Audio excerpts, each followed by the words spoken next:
वालों का मिशन है, बहुत बड़ा मिशन है, जिसमें लोग गायत्री मंत्र का जाप करते हैं। ओम भूर्भुवः स्वः तस्मितुर्वरेण्यं भर्गो देवस्य धीमहि धियो यो नः प्रचोदयात्। इतना बड़ा मंत्र आपको दिया जाए, 6 महीना तो ट्रेनिंग देनी पड़ेगी। क्योंकि बाबा याद नहीं हुआ कि मंत्र जाप करके सिद्ध किया जाता है। और इतना बड़ा मंत्र है, बेचारे संस्कृत तो जानते नहीं है। अगर हम कहें यही मंत्र जपो आप कहोगे भूल गया, फिर बताओ 6 महीना बीत जाएगा कि मंत्र नहीं याद कर पाओगे। इसलिए संतों ने कलयुग में इसको ब्रीफ किया, कहा सहज योग गुरु दिया बताई, सूरज शब्द मार्ग रखवाई। ये नहीं कि ये मंत्र गड़बड़ था, ये वेदों के सब मंत्र अपनी जगह सिद्ध हैं, लेकिन कलयुग में विद्यार्थी कमजोर है। जिसको पढ़ाना है वो अंग्रेजी में पढ़ ही नहीं पाएगा, हिंदी मीडियम संस्कृत मीडियम से पढ़ाई खत्म। संस्कृत कोई जानता है? कितने लोग बैठे हो, पूछा जाए संस्कृत जरा बोलो, बड़ी मेहनत से 2-4 श्लोक याद किए होंगे। हिंदी के विद्यार्थी होंगे तो बड़े बड़े पंडित विद्वान भी वेदों का सही नाम नहीं बता पाते। वेदों में 1 लाख श्लोक है, वो दिया जाता है 20 श्लोक को बताओ मंत्र, 80,000 कर्म कांड, 16,000 उपासना कांड, 4,000 ज्ञान कांड। मीडियम तो मतलब तो हिंदी मीडियम है। इसलिए संतों ने कबीर, नानक, दादू, गरिया, मीरा, रविदास, गोस्वामी जी महाराज, रामायण के रचयिता, बाबा चलो एक के नाम से काम चल जाएगा, बोलो जय सिद्ध। अरे राम राम की माला जप दो, फिर और परिवर्तन कर दिया जब बेकार नहीं, राम के नाम पर वे लोग गड़बड़ करने का, थोड़ा कोड नंबर बदल दो। राम के नाम पर तो गड़बड़ करने लगे।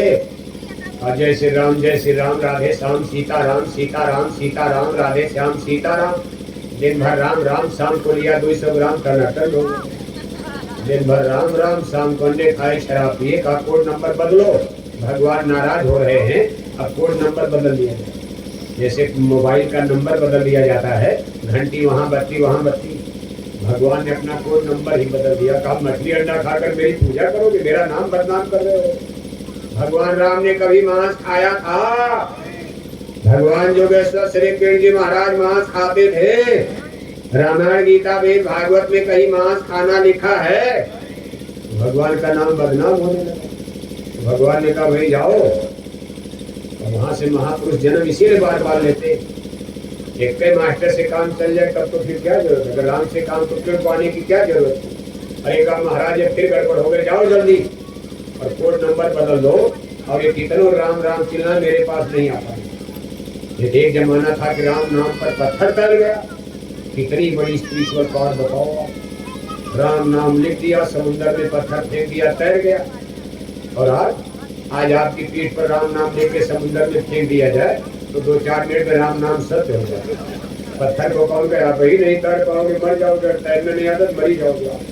भाव सागर क्या करोगे आप? क्योंकि राम नाम को बदनाम किया, सिद्ध किया जाए कि राम नाम शाकाहारी नाम, पवित्र नाम है। शाकाहारी, भगवान राम का धर्म शाकाहारी, रामायण का धर्म शाकाहारी, भगवान कृष्ण का धर्म शाकाहारी, उनकी गीता का धर्म शाकाहारी, भगवान कृष्ण के 7 पांडवों का, 5 पांडवों का धर्म शाकाहारी, और 100 भाई कौरवों का धर्म जोर से बोलो, यही पढ़ाना आपको। बाकी तो कथा रोजे सुनते रहते, कथा हो रही। 1 करोड़ की कथा कर लिया गोंडा में, 1 करोड़ खर्चा हो गया, और महाराज जी 1 हफ्ते कथा सुनाकर चले गए, और गोंडा में मछली खाने वाले घटे के बढ़े। 1 करोड़ बेकार चला गया, क्या फायदा मिला? और आज तो अगर 2-4 लोग भी शाकाहारी बन जाओगे, हमारे भंडारे में जो पूरी पड़े था और मेहनत हो रही, पैसा खर्च हो रहा है, हम इसको सफल मान जाएंगे। अगर एक आदमी भी आज शाकाहारी बन गया, हमारे 2 घंटे के भाषण से और कई हजार रुपए का भंडारा बन रहा है, टेंट लगा, लाउड स्पीकर लगा, ये खर्चा हमारा सफल हो जाएगा, तब तो माना जाएगा सुधार की क्रिया आगे बढ़ रही। तो जय गुरुदेव मिशन देखो इस चीज पर आगे बढ़ रहा।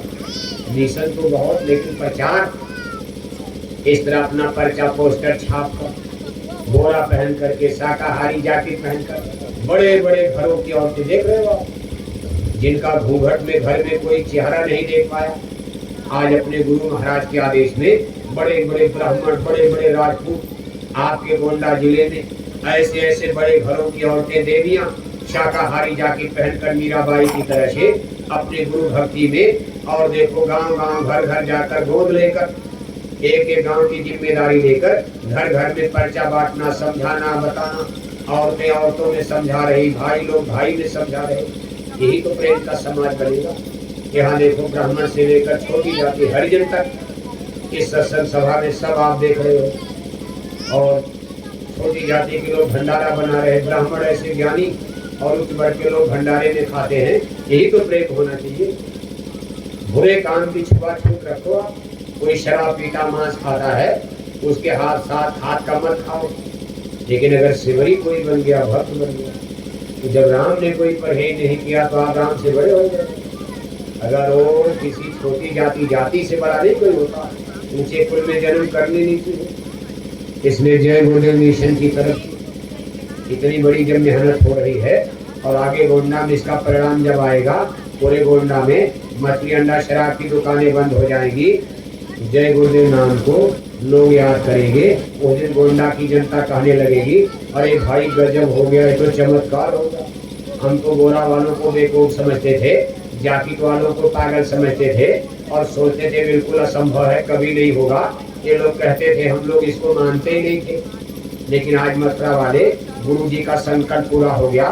मथुरा वाले उन महाराज जी का कथन सही हो गया, उनकी अपील सच्ची निकल गई कि हाथ जोड़कर विनय हमारी। आज हमारे पूज्य महाराज जी अपनी जन जागरण यात्रा छोटे बड़े काफले निकालकर आम जनमानस से, सबसे हिंदू मुसलमान अमीर गरीब राजा प्रजा सबसे देखो अपील कर रहे हैं कि हाथ जोड़कर विनय हमारी, हो जाए सब शाकाहारी हो जाओगे तो बीमारी से कैसे बच जाओगे। सब चीज आगे आ रही। अभी तो कोरोना का दादा आ रहा, तब आपको गोरा वाले जाकिट वालों की बात एक बात समझ में आएगी। गोंडा में भागने की जगह नहीं मिली।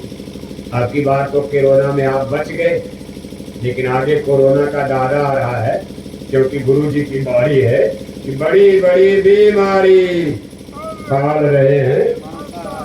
शाकाहारी नहीं तब तो उल्टा हो रहा है। बड़ी बड़ी बीमारी और पाल रहे हैं। कहाँ पाल रहे? खेत में। कहाँ पाल रहे?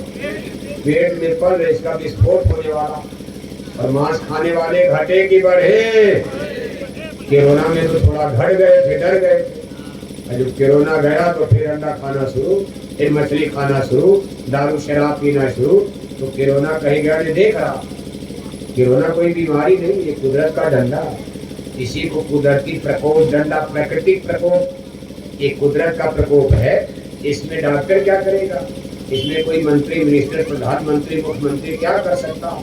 जब कुदरत ही नाराज हो गई, ऊपर वाला नाराज हो गया, वो आप पर डंडा चला दिया ईश्वर भगवान ने, देवी देवता ने। भगवान भोले का डमरू ही बच गया, महाप्रलय आ गई। इसमें राजा प्रजा, कोई भूकंप आ जाए, कोई बाढ़ आ जाए, सूखा आ जाए, WW3 का नगाड़ा बज रहा है। तीसरे विश्व युद्ध का परमाणु बम 2-4-10 छूट जाए, बड़े बड़े शहर जल जाए, कोई क्या कर सकता? दुनिया कितने खतरे में फंस चुकी, भूकंप का भी खतरा। अब आपके हिमालय के करीब के जो इलाके हैं, ये देखो दिल्ली से लेकर आसाम और बर्मा तक, ये हिमालय की पट्टी पर ये सब भूकंप की जद में आते हैं। हम आपको श्राप देने नहीं आ रहे, और डरना मत आप। ऐसा नहीं सब मरी जाएंगे, भूकंप आएगा। ऐसा कैसे रहा?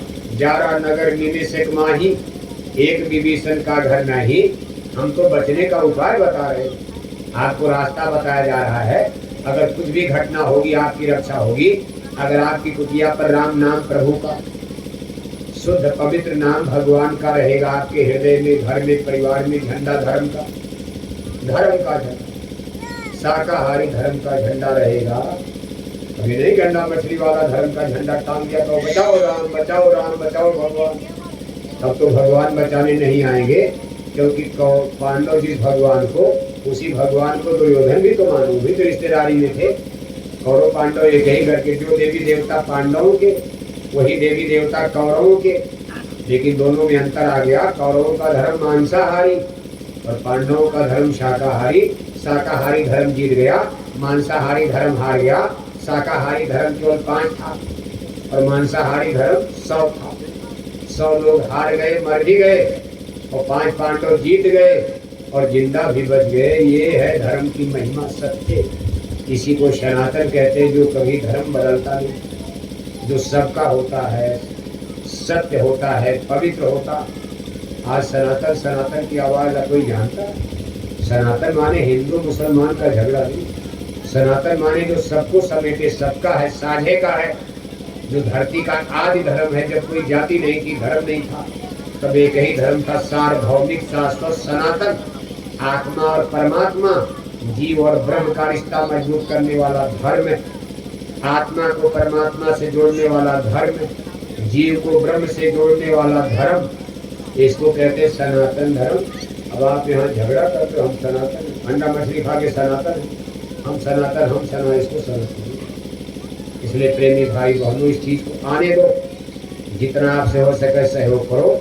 सब लोग इस मिशन में आगे बढ़ते रहो धीरज के साथ। देखो पूज्य महाराज जी कितनी मेहनत कर रहे हैं, इस जाड़ा गर्मी बरसात की परवाह किए बिना। अभी देखो अगर सितंबर के महीने में अपना काफिला लेकर राजस्थान के बालू में, रेत में, वहाँ कितनी गर्मी पड़ती टेम्परेचर, लेकिन 82 दिन तक काफिला लेकर चलते रहे। लाखों लाख लोगों का जन जागरण हुआ। और जब 1 दिसंबर से 5 दिसंबर तक मथुरा आश्रम पर भंडारे का कार्यक्रम हुआ, आपने राजस्थान की बढ़ती भीड़ को देखा। यानी कितने लोग उमड़ करके आए और इस जय गुरुदेव मिशन से लोग जुड़े। इसके बाद देखो फिर तुरंत अभी 14 दिसंबर से कड़ाके की ठंडी में भंडारे के बाद अपना काफिला जन जागरण यात्रा लेकर मध्य प्रदेश महाराष्ट्र होते हुए 2-3 दिन कर्नाटक, फिर लौट करके सांगली, सतारा, पूना, बम्बई, वापी, इसके बाद गुजरात में प्रवेश कर गए। इस समय पूज्य महाराज जी का काफिला गुजरात प्रदेश में चल रहा है। अब वो मध्य प्रदेश की सीमा में प्रवेश करने वाले हैं। इसका नाम ही था गुजरात काफिला। ये 75 दिन का काफिला 27-28 फरवरी को वो काफिले के साथ मथुरा आश्रम पधार जाएंगे, खितौरा होते हुए। अगले महीने में 7, 8, 9 मार्च को होली का कार्यक्रम मथुरा में मनाया जाएगा। 3 दिन लगातार सुबह शाम आपको सत्संग सुनने को मिलेगा। 2 घंटा सुबह, 2 घंटा शाम, लगातार 3 दिन तक। और 8 मार्च जो होली की मुख्य की तारीख है, जिस दिन उस दिन पूज्य महाराज जी का दर्शन, उनका सत्संग और नए लोगों को भगवान के भजन का रास्ता। गुरु दीक्षा, गुरु मंत्र, जिनको नामदान भी कहा जाता संतों की भाषा में, आप गुरु दीक्षा, गुरु मंत्र कहते भी प्रदान किया जाएगा। इसलिए कोई भी नए भाई बहन, अगर आप चाहते हो कि हमारी भी आत्मा का कल्याण हो, हमारी भी आत्मा नरकों से बचे, जन्म मरण 4 खान 84 से हमको छुटकारा मिले, मुक्ति मिले, मोक्ष मिले, तो होली के कार्यक्रम में आप मथुरा आने की कोशिश करना। आपके पास पड़ोस में, अगल बगल में तमाम जय गुरुदेव मिशन के भाई बहन लोग रहते हैं, उनके साथ आप मथुरा आ जाना। आपके गोंडा के गांव-गांव में, हर ब्लॉक में, हर सेक्टर में इतनी बड़ी संगत गुरु महाराज बना कर गए हैं, आपको खोजना नहीं पड़े, लोग खुद आपसे मिल जाएंगे। कहीं न कहीं कोई जैकेट वाला, बोरा वाला आपको मिल जाएगा। आप मथुरा आने की कोशिश करना, वहाँ आपको कोई दिक्कत परेशानी नहीं रहेगी। बोलो जय गुरुदेव।